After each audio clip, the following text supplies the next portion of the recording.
Ladies and gentlemen, this evening's performance of The Diz Explorers will begin in 2 minutes. Excellent listening locations are still available all around Showcase Promenade. Due to the use of alcohol and opinions. around the lagoon, for your safety, we request that you remain on the promenade side of all railings. During the show, please watch your step and take small children firmly by the hand. Once again, this evening's performance of The Diz Explorers will begin in just 2 minutes. Thank you.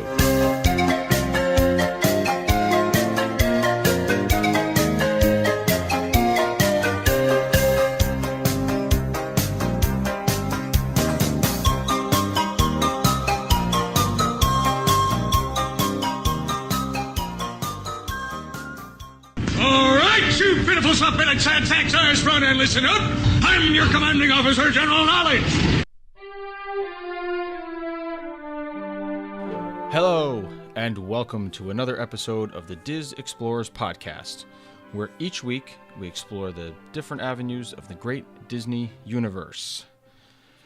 So this week we've got a full crew. Everybody's here, which is great.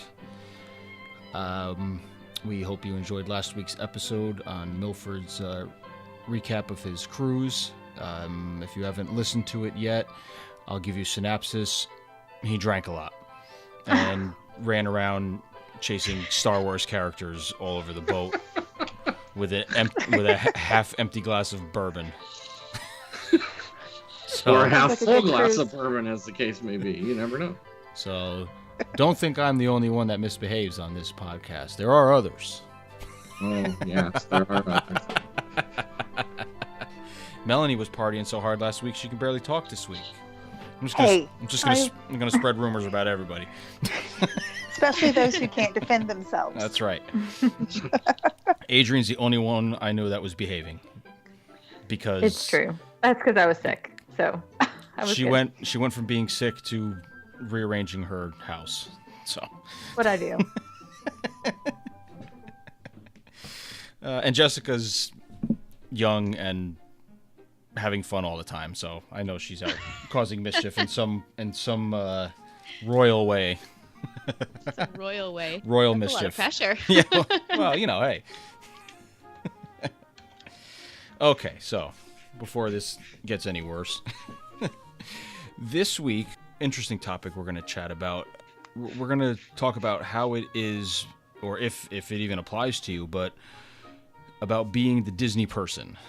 So that meaning, are you the person like in your family, at your job, in your social group, with your friends, whatever you do in your daily life, are you the person that people just know, if I have any questions about Disney related anything, movies, anything we cover on this podcast and beyond, are you the person that they go to? So we're just going to kind of go around round table and just talk about that. And if we know anybody, I think we have a wealth of experience here on many different levels between the five of us. So there may even be people in our groups that we feel are next level above us. I mean, there's never anybody who can know everything.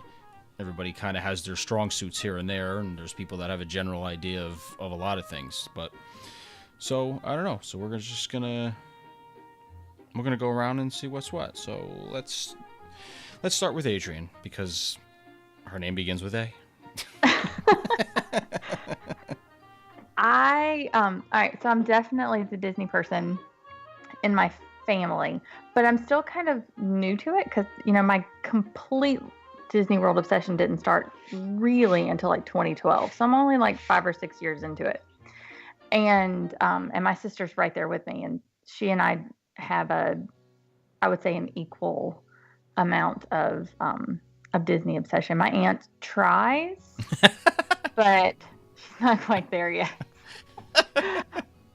But nobody else in the family. I mean, my parents enjoy Disney World, but they don't really go a lot. Nobody else in my family really goes except for us. So they just kind of know that it's our weird quirk and, just run with it. But at work, like I just recently, probably within the last 6 months or so, got outed at work as the crazy Disney girl. We've been going a lot. And, I've worked with the same company for a while, but I moved to a new building within that company about a year and a half ago. And so, it takes a while to get friends with people and friend people on Facebook and that kind of thing. And it kind of came out. And then a girl who had known me at the previous building said, "Hey, we're going to Disney. I need you to help me out." And everybody was like, "Why are you asking Adrianne?" And she was like, "Oh, wait." So basically I said, "Okay, when are you going?" Like we all do. "When are you going? What's your budget? What kind of things do you want to do?" And she said, she gave me that information. And then I had a student at the time, so she was doing all of my real work while I was just kind of hanging out. And I spent probably 2 hours planning out her entire trip. And then I made her a to-do list when she went home. I said, "Okay, number 1, you need to get these dining reservations, and you need to get these fast passes." And everybody was like, "Oh my God." I had like a legal pad, of information for her that I'd handwritten. And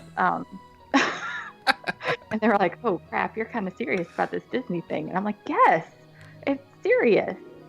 So, but she came back and she was like, "It's best trip ever." So, it kind of helps people. And now I almost get offended when people don't come ask me. Like a girl that I work with, we're not really friends, but I know her. I talk to her every day. Just went last week and I was like, "You didn't even come talk to me about this?" Ugh, for shame. Oh no, I was very upset.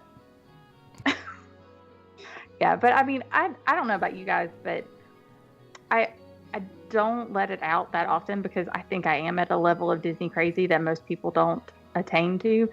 And but not only that, but people make, like last year we went to Disney 5 times. Now granted, most of them were little weekends or whatever, but people make assumptions about your income or your lifestyle or whatever, and Yep. I get tired of hearing that. So Yes. Yeah, I can relate. Agreed. Yeah. Agreed. So, I don't let it out all the time. Yeah. Same. How about you, Jessica? So I'm not the only Disney person in my family for sure. There's a few of us scattered around the East Coast and the West Coast that go a lot. So it's definitely not weird or surprising, or I know not necessarily the sole go-to person.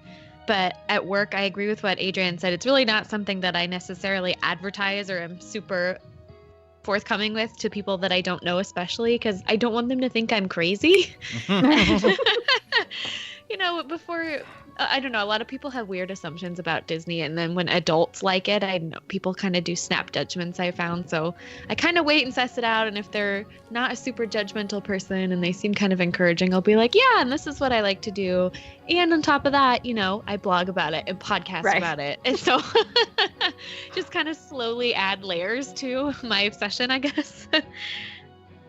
But yeah, I think the other thing I found at work is in the last year and a half or so, now that Disneyland is kind of making more controversial choices, I guess, as is Disney World with the Tower of Terror closing and the Incredicoaster replacing California Screamin' and that kind of stuff, that a lot of people kind of get annoyed when they talk to me about it because they expect me to just sort of blindly defend whatever Disney's doing.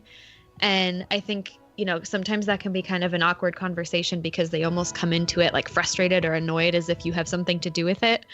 So I always kind of try to level set and be like, "No, I think that's terrible too." And, I'm not just blindly signing up to whatever they say.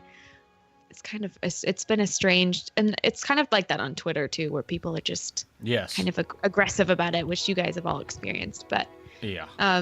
The other thing I would say is I agree with Adrianne that it's both good and bad when people ask you for advice, because if it doesn't work out exactly the way, I kind of map it out on paper for them, I sort of feel like it's my fault. But at the same time, I really want to help, and you don't want to overwhelm them. And it's a really difficult balance of being like, "Here's some suggestions. These might not work for you, but I think it'll help." So it's a good thing and kind of an intimidating thing to answer people's questions and try to give advice, I think.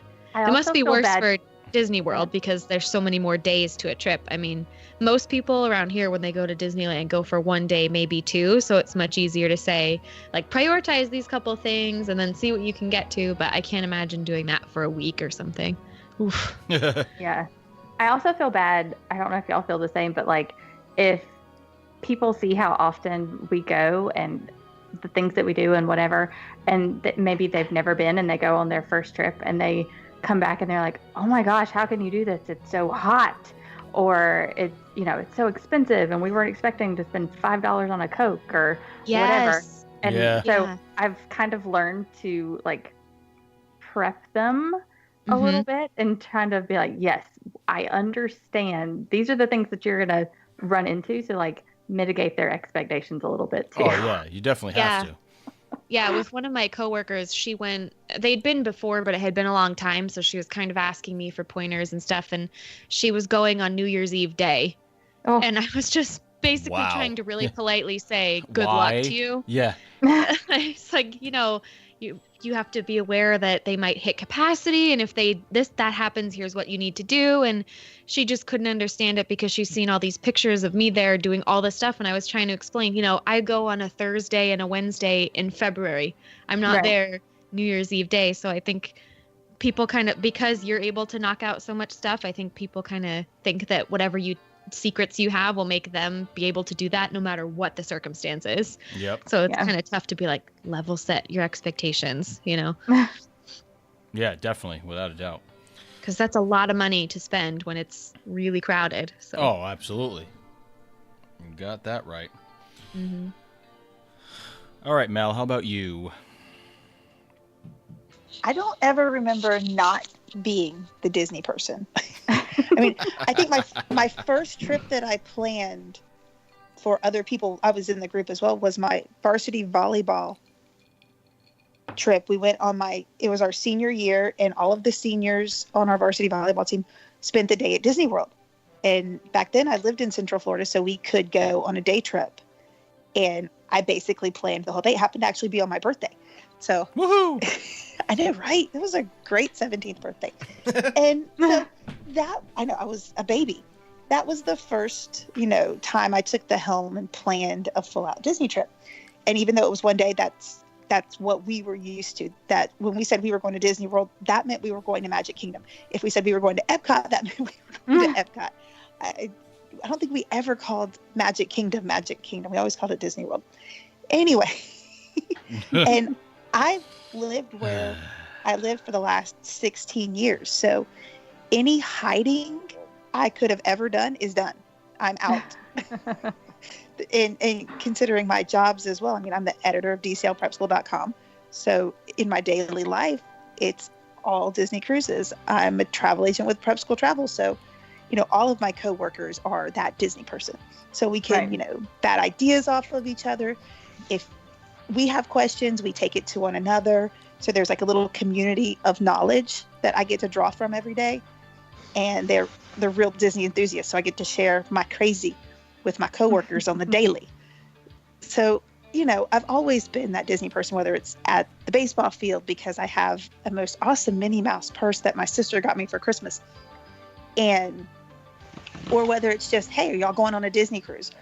Because people just know that's they know. when we're planning a vacation, it's going to have Disney somewhere in the title usually. Although we do go other places too. It's not always Disney. It's just mostly Disney. But with my family, most of my family is in Florida. So they all have varying levels of what I call the Disney gene. So some of them have, fierce Disney genes. Others love it. And there are very few who aren't into it at all. But I'd say I've got my cousin-in-law. It's my cousin's wife. She's my total match. Knowledge for knowledge. She's one of the only people who can kind of beat me when it comes to Disney trivia. So it's not just travel with our family. It's travel, culture, music, movies, all of it. When it comes to our family, we had a family reunion 2 years ago on the Disney Magic. So, we were all into it then. So we had a Facebook group that was just us so we could, talk about the cruise and get ideas on port adventures and things to do.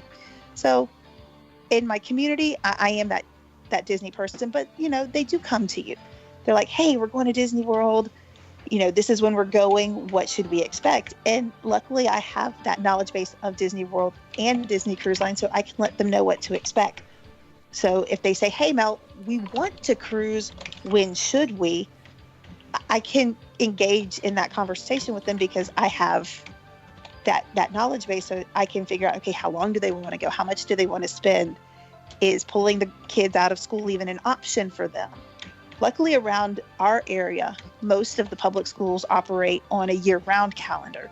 So they have breaks built into their to the school year where traditional kids are still in school. So they can take advantage of those off-season times. So, I have that knowledge base and they know that they can come to me because, like I said, I'm out. There's no hiding my Disney from anyone, which, at this point, it is what it is. I mean, it's just kind of, I think, part of my personality at this point. I grew up there. We still go back there to visit family. And, Disney's just always been a part of our family life from the time I was quite small. So I just go with it. I've learned at this point in my life that there's no reason to fight it.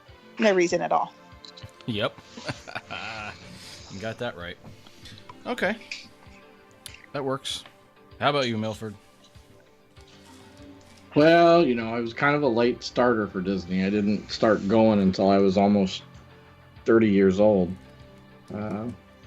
Started going 20 years ago when my now wife decided we were taking the kids, and reluctantly I went, and now I'm a fan. I mean, and everything I do outside of my normal job today is talk about Disney. I mean, I talk about it at work probably a little more than I probably should. And it drove me to become a travel agent 4 or 5 years ago. So it's, I have, that's some of my frustration is that I have friends that come up and ask me about Disney trips, and I give them all this advice, and they know I'm a travel agent, and then they go off and book it on their own. So just to rant just a little bit, but, I like to help people plan vacations, so.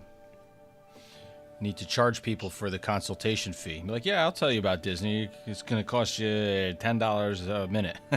Yeah, that kind of becomes a double-edged sword. Yeah, no, I know. Yeah, that can be really hard with friends. I think with friends, with friends, I freely give the knowledge. I mean, I've got websites that freely give the knowledge, and if they want to be clients, they come to me when they want my hands-on expertise. Yep. But it is hard to know what to let them know and not to inundate them. Yep. Yeah, that's for certain. I don't know. So as far as for me, in my family, I am definitely not the only one. I was born into it. My parents honeymooned there in '74. My uncle did not, my father's brother, but they've, went from early on in their marriage as well too. So myself, my brother, and my 2 cousins, who's my close-knit family that's all around the area where I live in, we were born and raised, and I live in Connecticut. So, we were fortunate enough to go down every other year, sometimes together with my uncle, and most of the time not. And, so in that respect, I was very lucky growing up. And I mean, I've been going since 1980. It was my first trip. I was 4 years old. But the same as with pretty much everybody else here, the super obsession didn't start until much later in my life. It was before I'd gotten married, probably around 99 or 2000, something like that. I really started getting into it more, and we'd always gone to movies and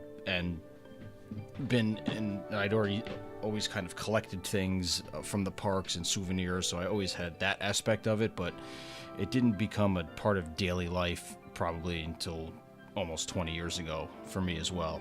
And then it just, once I got, familiar and the internet was easier to get on, then forget, it was kind of all over with me, especially with the music aspect, which I know I've talked on here a million times, but, I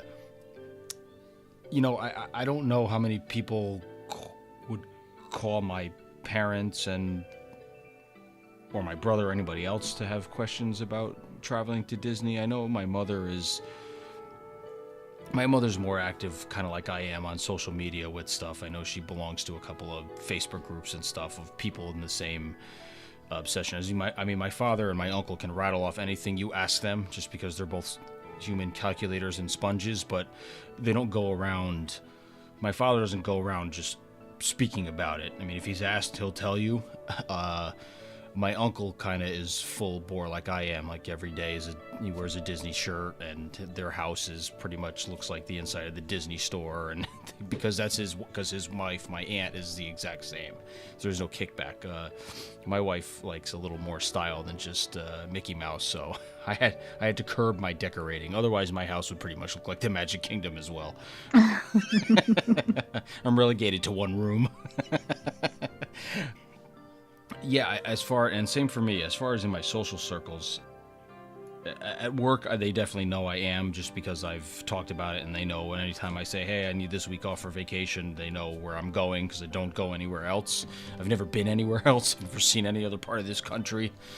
So I've only ever gone to Disney World. So going back to what Adrianne had said, when people kind of put the judgy eyes on, and with how much it costs now and things of like that, and that's my, and you get the stereotype. It's like, oh, you're going there again. What's different there? What's new there? And without going into great detail with people, because I don't want to argue with people. It's not my thing. I don't like confrontation. So I generally don't get into an argument with people over it. But my answer back when people say that is, you go skiing every year, don't you? You go to, like, I live up in the Northeast. You go to Martha's Vineyard. You go to Cape Cod. What the hell changes in those places? Literally nothing. Literally nothing. What changes when you go skiing? Nothing. It's snow, you're going down a hill. At least I go to Disney World, there's something new every time. Every other year, every month, whatever it is. There's something different going on. It may not be major stuff, but there's always something different when you go down to Walt Disney World, at least, The place is so huge, it's ever-changing and evolving, so I definitely, that's what I think keeps it in check for me, like Adrianne and Jessica were saying. I mean, it's a known fact. I'm, myself, my brother, whatever, we're the people, if you needed help on planning a trip or just general knowledge, at least for myself, goes well beyond just parks and travel, like Melanie said, movies, the animation, history, I kind of have a little bit of everything in my back pocket. But trip planning, I don't think I'm so good at. I never thought I was, just because, as I've said on here, I'm not a big fan of like the Uber planning, and I'm kind of more the spontaneous person. Boy, that was bad. So, the whole planning thing kind of throws me for a loop, and I get a little stressed out about it, as we talked about a couple weeks ago when I was doing my own trip. But within the past 3 weeks, I've had my boss's son call me, and my cousin call me, because they're both going. Well, my boss's son called me from Orlando. He was like, hey, we're down in Orlando. We want to know what to do. I'm like, you're kidding, right? So, I mean, they're a bunch of, mid-20s kids. So I was like, go to Epcot. Go to Epcot and go to World Showcase and drink yourself silly.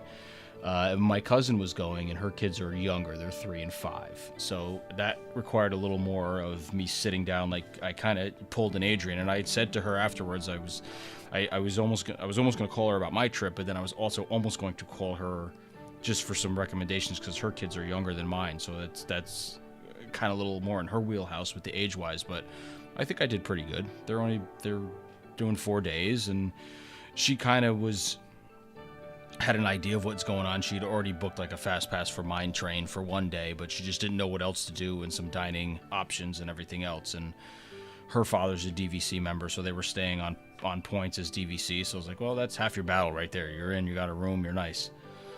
So I don't know. I was pretty proud of myself when I was done helping her out. I talked to her for about a half hour, and she was satisfied. And it's the same thing. You try to keep it simple, but like Jessica said, for Disney World, there's just so much to know and such a process now that it's almost like you can't simplify it. Because if you say, all right, like them, I knew they were staying at Kidani Village, and she had dining reservations she had gotten a Be Our Guest.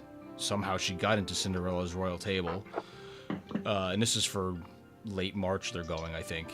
And wow. Yeah, I don't know, but he did her her father did those 180 days out. He did the because for the two, she's got 2 young girls, so they want princess. So they're doing, I think, a Be Our Guest early dinner, like 4:30 or something like that. The Cinderella's royal table was a late breakfast or something. I forget exactly what the times were. And then like a Bibbidi Bobbidi Boutique for the older daughter, who's going to be 6, I think, by the time they go. And I forget what the other dinner. There was one other dinner they did. They had 1 meal a day.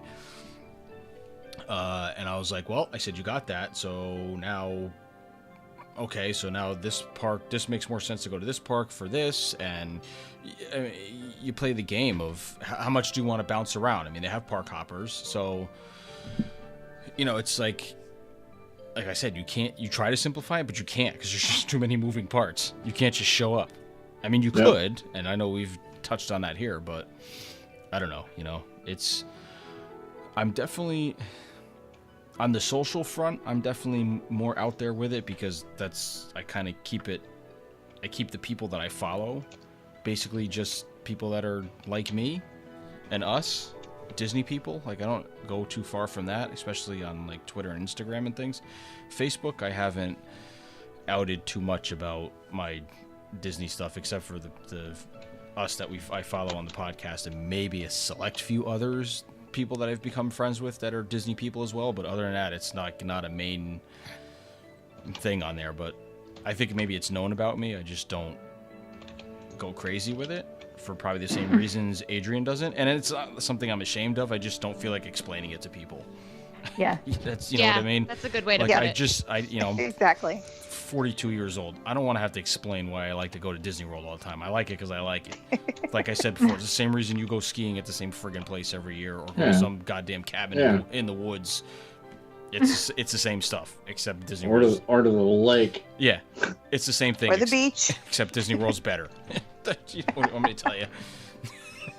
So I have a question for you guys, because it happens to me at least once, twice a week.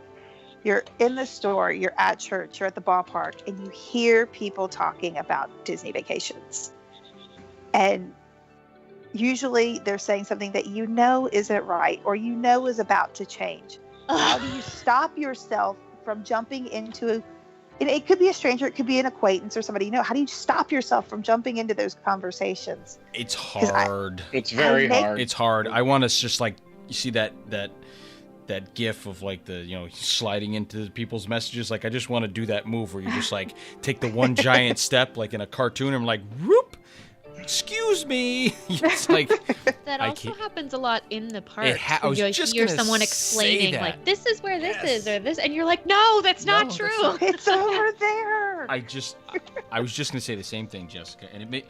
Like, in the park, you can get away with it a little more, as long as you don't also don't want to come off as like the know-it-all. Then, oh no, it's such a hard thing because I usually don't at the parks unless they're clearly struggling with like they have the map and they just can't figure it out. I was going to say the map is kind of your cue. If they're holding a map and they're really struggling, I'll help. But if there's no map, or most of the time when people say stuff that is like crazy or makes no sense, they're so confident about it. Yeah. Like they're not looking for help and they're not confused. I'm like, well, I'm not bursting their bubble. No, I don't get in on that either. But yeah, I hear it's hard. They're like, we're going to Disney and we're going to go to the Bibbidi Bobbidi Boutique, and then right after that we're going to ride Frozen. Right. I'm like, no, you're not. No, you're not. No. I was like, logistically, that's not you're how not. This works. That's not how any of this works. That's right. So I don't want to, again, you don't want to come off as a know-it-all, but I don't want them hinging their vacation on getting a makeover at the Bibbidi Bobbidi Boutique and then riding Frozen Ever After. That's right. I'm like, that's not gonna. I think my thing is with people like that. I think the thing that sets in with the fact that you don't want people are saying false information, and I know when I'm confident about what I know about that, I'm like, no, there's a better way to do that, or that doesn't work logistically, as the example you just gave. But Right. it's also I think where my mind goes to at this day and age too, because of social media and everything is reviewed and everything's under a microscope. I don't want those to be the people that go and because of poor planning, misinformation, have a horrible time. And are the Right. ones that come back and complain about everything and say it was the worst thing in the world. It's expensive. I couldn't do anything. Chicken nuggets are $12, and that's all we ate. And we went on 2 things because we couldn't do it. Well, okay. And then, because then the problem with those people are, you really don't want to start pointing fingers like, okay, but did you do this, this, and this? I mean, if you don't know somebody who is a Disney person, honestly, Right. there's a wealth of information on the internet. I mean, Disney's website. So overwhelming if you don't know how to filter go-to it. person. I mean, Disney's website isn't the easiest to navigate, but there are so many third-party places to go to get some sort of information. Most of it may not be great because all these so-called groups, and there's probably tons, nothing against outside travel agents, but there's a group of them that are very good, as what we have here, and there's a whole crap load of them that are just, are you kidding me? What are you doing to people? There's both ends of it, and there's no way to find it because there's not like there's a rating and review system for Disney travel It's hard to agents. filter it for novices. And that's where, we are glad when the novices that we know in our circles come to us because we want them to have that kind of experience that this is going to sound like a cult that turns them into one of us. Yeah, well, I mean, We want them to love it as much as we do. And when they Yes. come back and they're disappointed, it kind of hurts your heart a little bit. 'Cause well, you're it does. like, That's what went wrong? Well, more than anything, I just want people to have a good time wherever they choose to vacation. And knowing how expensive a Disney vacation is in particular, you definitely don't want them coming back and, like you were saying, on social media, like poisoning it for everybody else. right. I had an acquaintance who went to Disney for her first time with her baby, like 1-year-old or something, and her husband. And her first day was, this was such a terrible day, blah, blah, blah, blah, blah, blah. And it was all these reasons why it was terrible. And it was a lot of the reasons we've already named. Right. They only booked 2 rides. It was so expensive. And then, like, it rained. And I'm sitting there going, it's September in Florida. Right. It's gonna rain. Have you September not in watched Florida? my Facebook? I put at least one drowned rat photo each trip.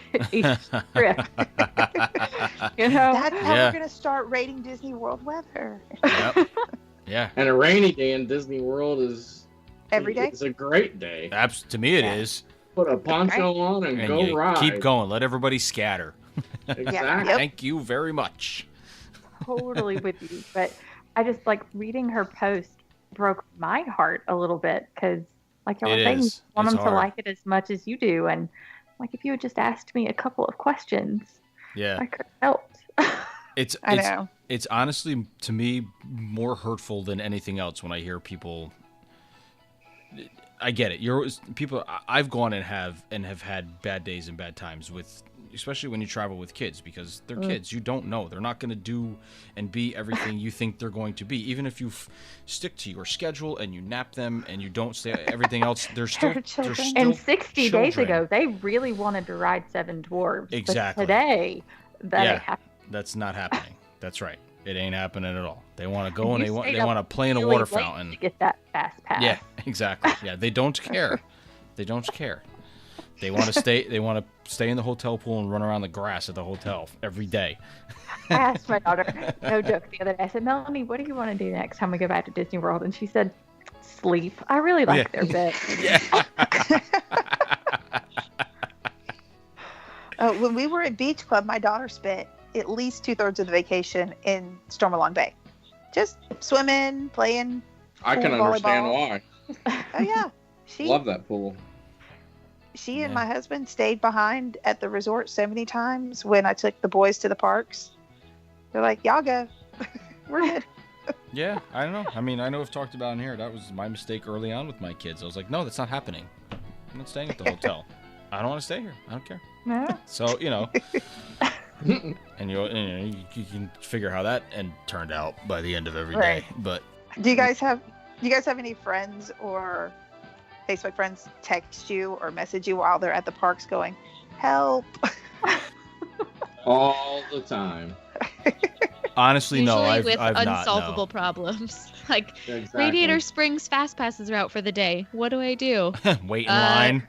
Get in the line or do single rider or wait, try tomorrow. I mean, I don't Yeah. have any Oh, magic tricks that right. can help you. No, I got the best one. Client at Alani during the nuclear drill Oh no. calls me on the phone. What do I do? Well, you're in the resort, right? Why don't you go ask the people at the front desk? Yeah. I'm not in Hawaii. Yeah. No offense to you, but I don't think if I thought I had 15 minutes to live, my first call would be to my travel Yeah. agent. Exactly. Exactly. Why don't you? I had friends. And I hope they don't listen to this podcast. We'll just hey, edit listen. that right on out. So, no, it's fine. Oh. They laugh about it now, but it's like, really? Yeah. Your life's in danger and you're calling your travel agent to find out what you should do. It is. You must have some faith in you there. I guess so. No, I had friends who kind of knew what was going. I mean, they're Disney people. They kind of knew what was going on with Hollywood Studios with all the construction, and they're there last Christmas, and they get through with Hollywood Studios like in half a day. Like, we're done. What No, are we now? What? Because they didn't want to go back Do it to again. the resort. Yeah, I know. Well, like I said, they're Disney people, but they weren't used to thinking outside the parks. Right. So it was Christmas. I'm like, okay, you're right there by Beach Club. Go over to the Beach Club. Look at the Christmas decorations, and you can do this, or Yeah. Resort hop. resort hop. Exactly. I'm like, because they were over at Shades of Green. And I'm like, y'all have got to go over to the Grand Floridian to see their gingerbread house. Oh, over there. Like, Yeah. how Hit the could you monorail not? loop. Yeah. Yeah. No, Yeah, absolutely. absolutely. Exactly. How could you not? And so we were talking about all that kind of stuff while they were still there, and coming up with suggestions on the fly. With when weather happens, it happens in December as well. Yep. Like, okay, it's raining. Now what do we do? I'm like, you do what I told you to do yesterday. You go to the Grand Floridian. Things like that, because they're gonna go back to the parks. They've done the parks before. They're gonna go back. They're Disney people, but they're not super planners. Sometimes on the Right. or they're not on the fly planners. I guess I should say. It's like they had their ideas of what was going to happen, and as things change, I mean, things change when you're on vacation. You can't Yep. go by. If you are glued to your itinerary, you're going to be miserable. It's the guide. Oh yeah. There are some things that aren't flexible, like fast passes, but it's sometimes it's okay to miss a fast pass if you're that kind of Disney person that's going to come again and again. Yep. Like, she's like, but our fast pass. I'm like, you're just going to miss your fast pass. I'm like, Yep. you're That's going like back you're going back next year. You'll be okay. Yeah. Well, that's like when I put together an itinerary for a client, I'll give them a detailed itinerary. Hey, you're going to go to this park this day. Here's some alternative things to do in case, a ride's down, you Right. miss a fast pass, those kinds of things that people don't think about. Yeah. What's my And- backup plan? I usually tell them like to text me, but it's kind of funny. So you can only go so much by that itinerary. You still have to have Oh, absolutely. some flexibility. But if you don't Well, have that exactly. knowledge, it's hard to be flexible, because Yep. if you don't have the knowledge like we do, your mind's not already thinking about 5 alternatives that you could do. Yep. Yeah, because like you said, people don't think outside of the parks that there's a whole ton of other stuff to do. Honestly, depending on the time of year you go, even if it's a slow time, but a busier time, sometimes it's better to get out of the parks and do the other stuff. I mean, I know this isn't a travel planning episode, so to speak, but there's other, besides resort hopping. You got the 3 mini golf courses, and now you have that big mall that they put in down in the Springs area, if that's your thing. Wealth of restaurants and shopping, if that's your thing too. But there's definitely, like Milford said, to give plan Bs for all this kind of stuff. And depending on how the people are, kids like roaming around lobbies. Every single one of these resorts, at least all the deluxes, and I believe some of the moderates, have some form of a bar or a lounge, grab your ass a drink and wander around. Let the kids run around on the grass for a little bit, or hang out in the lobbies of all these resorts. Especially if you're going and you're staying at, say you're staying at some of the value resorts. Okay, so there's not much of those lobbies. There's nothing there. There's a check-in desk, of the food court, and a crappy little gift shop. Go to resorts that you probably either you're not going to ever stay in, or ones you may think about staying in, and just roam around. It's free to go to the resorts. You don't have to pay anything. You're already on property. You take the transportation. Go. And they usually always have gift shops. Yeah. Go wander around. Those are some of my favorite memories, honestly, are non-park related things. Times when we've had to change our plans and do something different than we had planned originally, and those are some of the best times. I mean, that happened just a couple of trips ago. I know I've talked about it before, but we had no Hana reservations. The kids didn't want to go. We dropped them off at the kids club instead, and we did a monorail crawl, and that was not in the plan at all, and it was great. Yeah. And, and I got to see all the resorts that I've never stayed in before. So that's awesome. Yeah, it was great. And you could say you had soda at all of them now, because I know you didn't. I know you weren't at the bar. Thank you very much. What's that? I said I had a no-hito. Oh, okay, that's right. It's actually really good at the Tambu Lounge, just saying. A no-hito. Make fun all you want. No, I'm not making fun. I think it's adorable. Oh, boy. Yeah, so I don't know. I guess for purposes of what our topic was, I think what we're saying is we are all the crazy Disney people. Come to us with your questions. It makes our day. Pretty much. I'll never turn down a conversation we'll make about fun it. of you later. Right. Privately. Maybe on the podcast. That's right. Yeah, that's right. Maybe on the podcast. So I'll give you an example. So now my kids are spoiled. I'm not gonna lie about it. They're spoiled because we've been able to take them all from infants, and a lot of it is helped through my parents because they enjoy going more than they go more than I do. They'll go twice a year, sometimes 3 times a year because they can. And we got this trip coming up in April, and myself, my brother's going, and good family friends, and all the kids are going to be together, and it's going to be awesome. And I could, as I talked about on the show we did when I talked about everything we did, I'm not really concerned about what things that we do. It's just all being together and watching them all be together, because they're a smart bunch of kids, and I don't say that because they're just my family and they're my kids and niece and nephews. They've been going long enough that as much as I think that they don't remember stuff, they do remember stuff, because we were with them. My niece and nephew were over today for a little while, and just listening to them talk about the trip and certain things. And it's just amazing to what they remember and how they, from a child's eye, which honestly, if you think about it, is really, to see it and experience it through a kid's eye and kind of let them take the lead as like kids all in my group are getting older now. They range anywhere from, my oldest is 13, and then my youngest nephew is 8, and then I have my youngest is 5 years old, so I don't count him in that equation because he doesn't know enough really. But for those 4 that are in that age group, they're, I'm pretty sure they could probably figure it out on their own if we left them to their own devices. And they would figure it out, which to me is awesome. It's like ultimate parenting.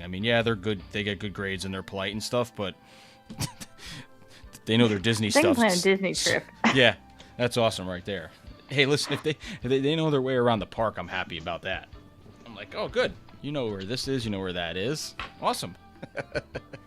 So, parenting win right there. The other stuff comes. The other stuff comes with time.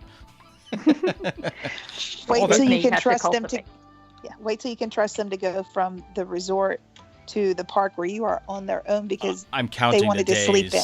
Yeah, I'm counting those days. I can't wait. That till is that a happens. super parenting win. You're like, they know how to use the transportation system on their own. Yeah, No, It's wonderful. It's going to come soon, I know, for mine, because my kids are the oldest. So I know the 13-year-old's going to try to get away with it sooner than later. You know, and him and his sister, but you know, it's not happening with the other ones for a little while. So, but 7 and 4. I got a long way to go, but I'll enjoy it until then. yeah, well, that's what it is. Same thing. Enjoy it until then. So it's not okay. What we learned is, yes, we are the crazy Disney people. Some of us are vastly open with it, and some of us aren't. So, like I said, within the community, in whatever platform you want to consider that, at the parks, in the privacy with my family in my house or whoever's house we're at, or in the social media communities that I'm a part of that I'm comfortable with, I'm an open book about all that stuff, and I make no bones about it and everything else. There's certain aspects, like Adrianne and Jessica said, that I'm a little more reserved, just because you do get the judgy eyes, and like I said, I just don't want to deal with it at this point. I'm not arguing with people about it or feeling like I have to explain myself. That's what I enjoy doing, and I don't really, don't care if you don't agree with me or not. So, you know what I mean? And like Adrianne said at the beginning, I don't need the judgingness of, oh, you go so much, so you must, whatever your financial stature is, or this, that, and the other thing. It's not cheap to go. But with DVC and annual pass, like, that's the bulk of the trip right there. It is. And that's what I tell people too. I mean, we're not DVC, we're just annual pass holders, but right. Tickets are the one thing you can't save money on. Right. And so once that's out of the way and taken out of the equation, it makes a world of difference. It's like, I mean, it costs us $150 to drive down there. Right. And I mean, it's not that bad. No. But I also understand that it's not that bad as relative. So. Right. Right. You're right, though. I mean, we're like, so for April, we're driving from Connecticut. It's a 18 to 20 hour drive. It's not the funnest thing in the world, but it cost us maybe $300 to drive down. Gas, we stay over one night just because the kids are younger. Otherwise, I'd go straight through. Mm-hmm. Versus $2,000 to $2,100 to fly. Yeah. I mean, yeah, it's a 2.5 hour flight versus 20 hours in the car, but I can't spend that. We wouldn't be able to go. Right. Wouldn't be able to go. And I unfortunately had to let our annual pass, my wife and I's annual pass, go this year because, it was up in December. I always forget about the price hikes and rate increases that happen every February. And we just couldn't do it. I mean, and I could just have done maybe just mine, but that's not nice. So unfortunately, for the first time in a great many years, I am not an annual pass holder, and it's sad because now we're going to be there for Flower and Garden. I just saw that they're coming out with pass holder magnets that are different, two different designs, and because of the week that we're there and the dates, we would be able to get both designs. So I'm like, damn it. I was like, well, I'm going to have to send my parents in 2 separate times, my father once and then my mother, so they can each get one of each, so then I can take one from them. I will tell you, though, when we were there in Christmas, we got the special little magnets, and they didn't even ask to see our annual pass. So maybe you'll get a nice cast member. Yeah. I will try, or I'll go with my father, and he can ask for more than one. Crap, I left it in the car. Yeah, I know. I have the old one. Maybe I'll bring it with me, and I'll just wipe the date off the back that they write in marker when it expired. Right. Yeah, right. Well, see, that Christmas one was nice, and this is why I'm more comfortable within, like, maybe not more comfortable, but more open within, like, the community of people. So, a group of people I have that I'm involved in like a little Twitter chat group. I know I've talked about it on here before. We've done a Secret Santa with us. There's about 24 of us. Some are locals, but the rest of us are scattered about the country. So one of the guys I know, he lives in Long Island, so it's not too far from me, and he was down there for just right before Christmas, and he has seen these annual pass things, and he said he ended up getting, because we know one of the people that's in the group, she now works for Disney. She's behind the scenes. She does like internet help and stuff for MDE and all computer related stuff. So I don't know if she had gotten extra ones for him or whatever, but he has an annual. So he had about 5 or 6 of them, and he had asked if anybody would like one. So I was like, hey, I said, yeah. I said, if you have an extra one, mail it up to me or whatever, or bring it home with you and we'll get together or something like that. And he was like, yeah, give me your address or whatever. And he mailed me up a thing, and he wrote a nice little card because it was right around the holidays things for me and my family and stuff. And like, I've never met him, but we chat every other day with this group of people. So the community is very strong. And I feel that everybody really kind of looks out for everybody else and is generally in the best interest of everybody enjoying themselves and having a good time, whether you're there, with your family or with a group of friends. Like Milford and I had gone last year with a group of people that, other than him and I knowing each other from doing this and talking every week on this, we didn't know any of the other people. We had chatted online, but I've never done anything like that before. Just go and meet a bunch of random people. Yeah, that was a step out of my zone too, and my wife even said that. I can't believe you're going and meeting these people that all you've just done is talk to them online. Yeah, and if it wasn't for Disney being the common denominator and meeting in a place like that, like I went into it, like I wasn't nervous, I had no issues or like unsafety things, like are these people going to be, all obnoxious and annoying? And I was like, yeah, and I walked. At the end of those 4 days, it was like, I just got like 9 new best friends now. You know what I mean? So it was an awesome experience, and I honestly can't wait to do it again. Hopefully with all you people. So anyway, we've ventured off our topic, but as we normally do. We are all completely shocked that happened. Honestly, it never happens. That's right. That's right. What, a tangent here? Yeah. No. A tangent? That's right. Hey, explorers don't go on, previously identified trails, right? They go off into the woods. True. 100%. Exactly. No, that'll be our Exactly. T-shirt if we ever design one. What, a That's tangent? a lot of words for a t-shirt. No. It'll just say a tangent. Like it'll be a trail path marked, like the marked path or the unmarked path. That's right. Which way are we going? Exactly. Any guesses? But I think with those Disney meets, those super quick, that Disney provides such a safe place to do it. Oh, agreed. Absolutely. That, you have your own room key. You're using public transportation. You're meeting somewhere public. So, and I think it kind of adds to the experience. So, No, I 100% agree. Yay for being crazy Disney people. Yay Yeah. for being... That's right. Hooray. Exactly. And you go, RJ, raising the next generation of crazy Disney people. Hey, listen. Can't avoid it in my house. So one more thing I was going to say before, and then we'll wrap it up. So we were at my parents' house on Friday, and I had asked my mother if she had pictures from their honeymoon. Because like I said, they went down to Disney World in 1974 for their honeymoon, and they stayed at then it was called the Golf Resort, which is present day Shades of Green. But I know they visited all the other places, and we were talking about it only because another podcast that I listen to, and I'm friends with a couple of the fellas that run it, is the Retro WDW podcast. So their deal is they only deal with anything only up to 20 years old. So or 25 years old, I'm sorry.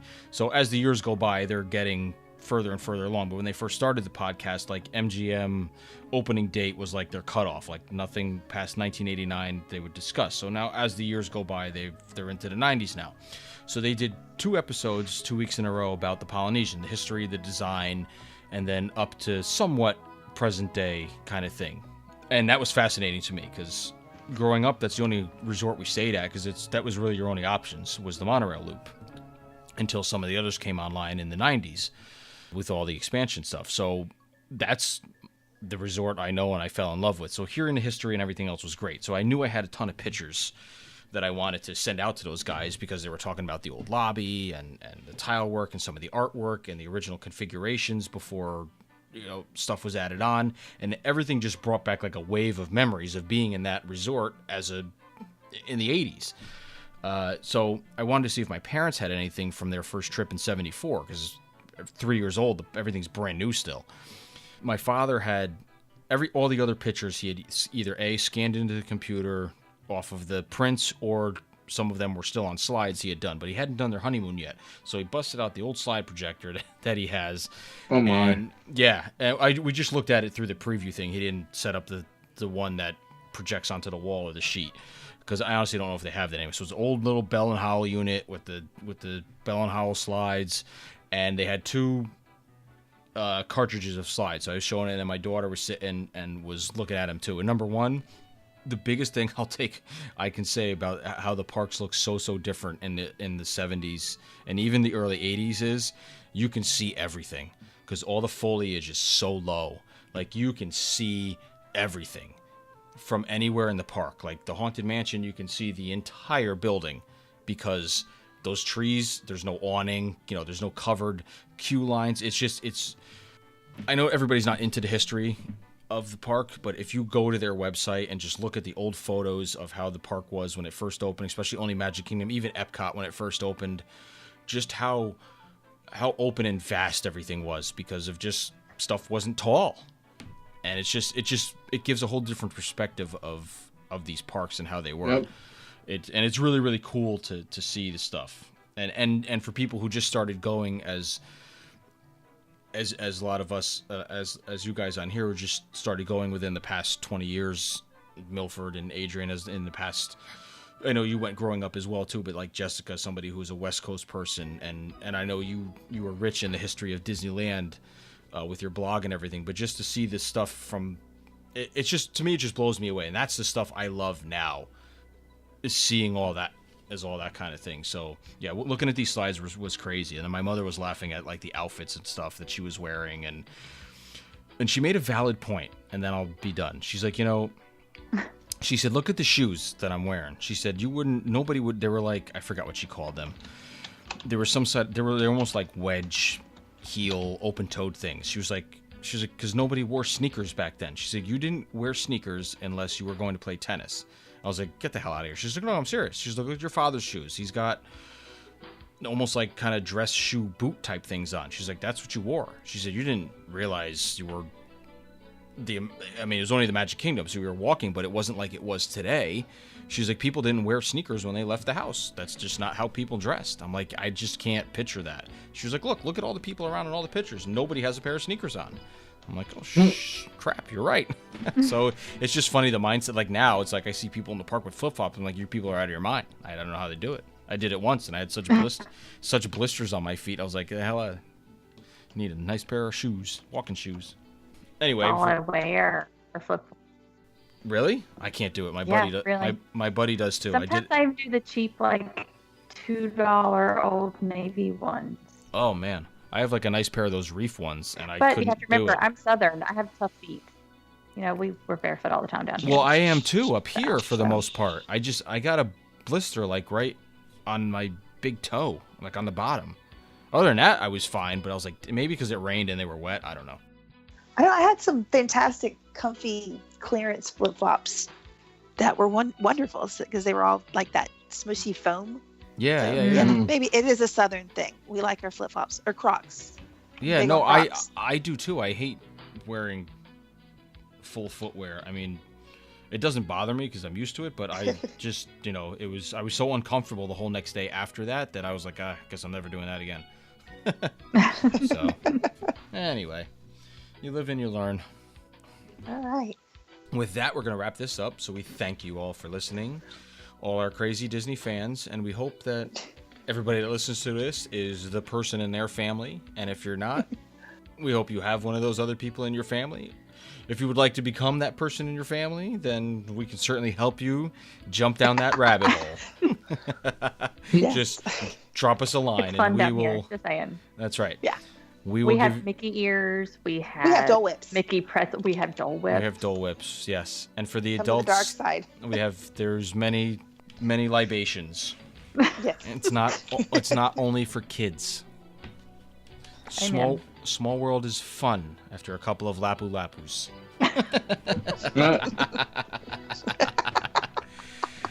And with that, we will sign off.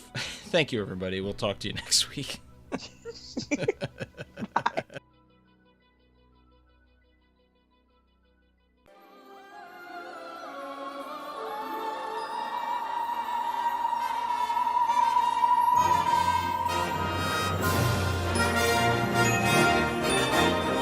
Follow our troupe at www.dizexplorers.com, where you can find all the links for all our hosts' social media accounts. You can also follow the podcast on our Facebook group at The Diz Explorers and on Twitter and Instagram at The Diz Explorers.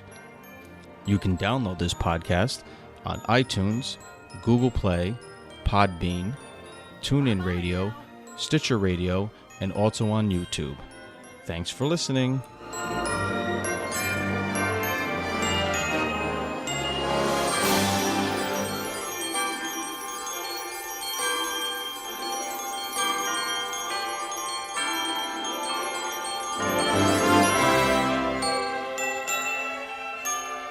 Hope you had a good time.